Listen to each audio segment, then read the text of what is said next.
वैशाख मास के शुक्ल पक्ष को पड़ने वाली एकादशी को मोहिनी एकादशी कहते हैं। इसे पुराणों में विशेष स्थान दिया गया है। मान्यता है कि जो भी जातक यह व्रत करता है उससे सहस्त्र गोदान का फल मिलता है। मोहिनी एकादश को लेकर कथा मिलती है कि एक बार धर्मराज युधिष्ठिर ने देवकी नंदन श्री कृष्ण से पूछा, वैशाख मास की शुक्ल पक्ष की एकादशी का नाम और उसकी कथा क्या है। उन्होंने निवेदन किया, हे माधव, कृपया करके व्रत की विधि विस्तार पूर्वक बताएं। इस पर कृष्ण ने कहा, हे धर्मराज, मैं जो कथा आपसे कहने जा रहा हूँ इसे गुरु वशिष्ठ ने मर्यादा पुरुषोत्तम श्री राम से कही थी। कथा इस प्रकार है कि एक बार श्री राम ने गुरु वशिष्ठ से पूछा, हे गुरुदेव, ऐसा कोई व्रत बताइए जिसे समस्त पाप और दुख का नाश हो जाए। मैंने सीता के वियोग में बहुत दुख भोगे हैं। श्री राम के इस प्रश्न पर गुरु वशिष्ठ बोले, हे राम, यह बहुत ही उत्तम प्रश्न है। आपकी बुद्धि अत्यंत शुद्ध तथा पवित्र है।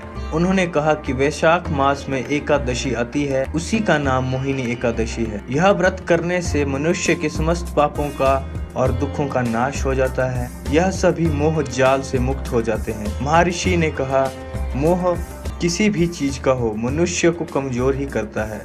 इसलिए जो भी व्यक्ति मोह से छुटकारा पाने की कामना रखते हैं उनके लिए मोहिनी एकादशी का व्रत अत्यंत उत्तम है। मोहिनी एकादशी को लेकर यह कथा भी मिलती है। इसके अनुसार सरस्वती नदी के सुंदर तट पर भद्रावती नामक एक सुंदर नगरी है, जहाँ चंद्रवंश में जन्मे सत्य प्रतिज्ञ धृतमान नामक राजा हुए। उसी नगर में एक वैश्य रहता था जो धन धान्य से परिपूर्ण और समृद्धिशाली था। उसका नाम था धनपाल। वह सदा ही पुण्य कर्मों में लगा रहता था। साथ ही वह भगवान विष्णु का अनन्य भक्त था।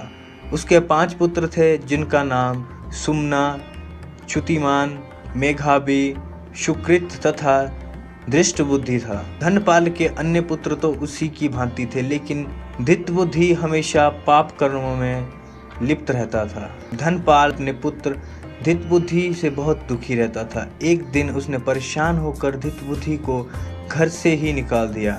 इसके बाद वह दर दर भटकने लगा। उसकी आदतें खराब होने की वजह से किसी ने भी उसे खाने पीने के लिए नहीं दिया। भूख प्यास से व्याकुल धृतबुद्धि महर्षि कौंडिन्य के आश्रम जा पहुंचा और हाथ जोड़कर बोला, महर्षि, मैं अपराधी हूँ, किंतु मेरा कल्याण करें। कृपा करके मुझे उपाय बताएं जिससे मेरी मुक्ति हो। तब महर्षि ने उसे मोहिनी एकादशी का व्रत की विधि का महत्व बताया। महर्षि कौंडिन्य ने यह भी कहा कि हे जातक, वैशाख के शुक्ल पक्ष में मोहिनी नामक एक एकादशी व्रत करो। यह व्रत करने से प्राणियों में अनेकों जन्मों में किए हुए महापाप भी नष्ट हो जाते हैं। महर्षि के यह वचन सुनकर धृतबुद्धि मन ही मन प्रसन्न हो गया। उसने गुरु के अनुसार बताई गई विधि से मोहिनी एकादश का व्रत किया। इस व्रत को करने के बाद वह निष्पाप हो गया और दिव्य देह धारण कर गरुड़ पर आरूढ़ होकर सब प्रकार के उपद्रवों से रहित श्री विष्णु धाम चला गया। कहा जाता है कि इसी प्रकार जो भी जातक मोहिनी एकादशी का व्रत करते हैं, इसकी कथा पढ़ता या सुनता है, उसके भी दुख दूर हो जाते हैं। साथ ही उसे सहस्त्र गोदान का फल भी मिलता है। उम्मीद है दोस्तों वीडियो में दी हुई जानकारी आपको अच्छी लगी होगी, तो मेरे चैनल को सब्सक्राइब कर दें, वीडियो को लाइक कर दें और जितना हो सके वीडियो को शेयर करें। मिलते हैं अगली वीडियो में नई जानकारी के साथ। तब तक रखिए अपना ध्यान। जय हिमाचल, जय हिंद, वंदे मातरम।